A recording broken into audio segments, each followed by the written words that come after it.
तख्ती बल्कीस की मुंतकली और टेलीपोर्टेशन, कुरान और जदीद साइंस का तकाबली जायजा। आज की साइंस फिक्शन फिल्मों में हम अक्सर देखते हैं कि एक इंसान या चीज़ एक जगह गायब होकर फौरन दूसरी जगह नमूदार हो जाती है। उसे साइंसी इस्तिलाह में टेलीपोर्टेशन कहा जाता है। लेकिन क्या आप जानते हैं कि आज से हज़ारों साल कबल कुरान मजीद ने एक ऐसे ही हैरान कुन वाक़ये का जिक्र किया है जो बज़ाहिर टेलीपोर्टेशन लगता है। हज़रत सुलेमान अलैहिस्सलाम के दौर में मलका बल्कीस के तख्त का पलक झपकते में यमन से यरूशलेम फ़लस्तीन मुंतकिल होना एक ऐसा वाक़या है जिसने मुफस्सिरीन और साइंसदानों दोनों को दावत फ़िक्र दी है।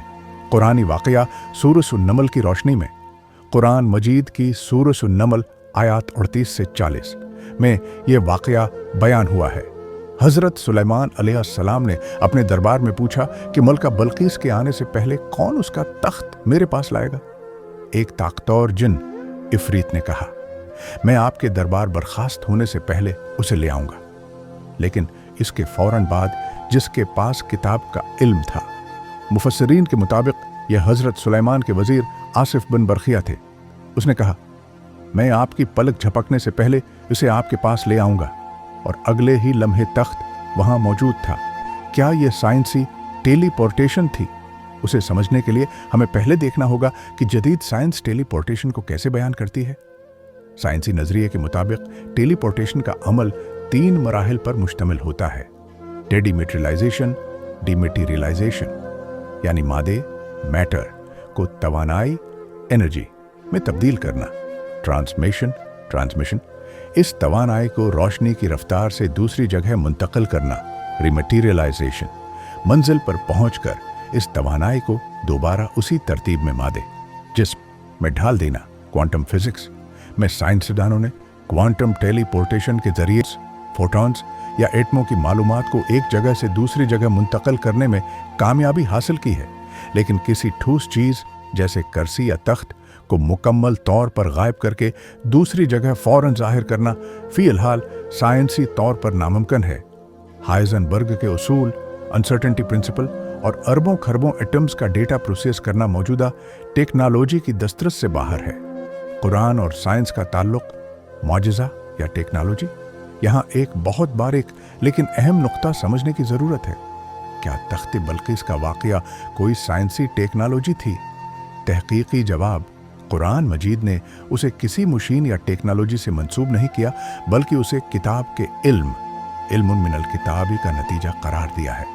रूहानी कवानीन बेमुकाबला तबई कवानीन, साइंस तबई कवानीन फिजिकल लॉज के तहत काम करती है, जिसमें वक्त और फासला रुकावट हैं, जबकि तख्त का वाक़या खारिक़ आदत, मिरेकल सलेश करामा था।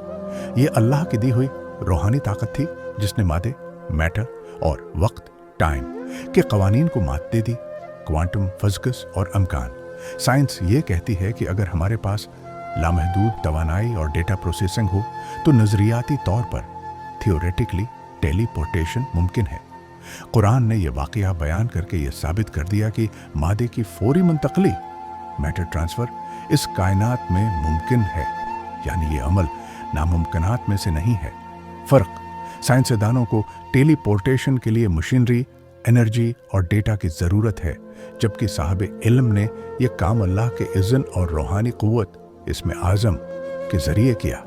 नतीजा, हम तख्त बल्कीस के वाक़ये को जदीद इस्तिलाह में समझाने के लिए टेलीपोर्टेशन का लफ्ज़ इस्तेमाल कर सकते हैं, क्योंकि नतीजा, रिज़ल्ट वही था जो टेलीपोर्टेशन का होता है, यानी चीज़ का फौरी इंतकाल।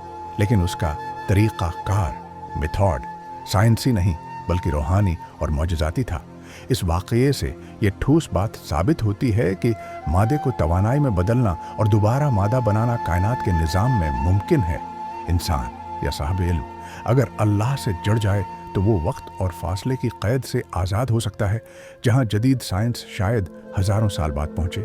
कुरान साइंस की किताब नहीं बल्कि निशानियों साइंस की किताब है, लेकिन उसकी बयान करदा कोई हकीकत साइंसी मुसलमात से नहीं टकराती, बल्कि साइंस अभी तक कुरान के बयान करदा हक़ाइक़ की गर्द को भी नहीं पा सकी है।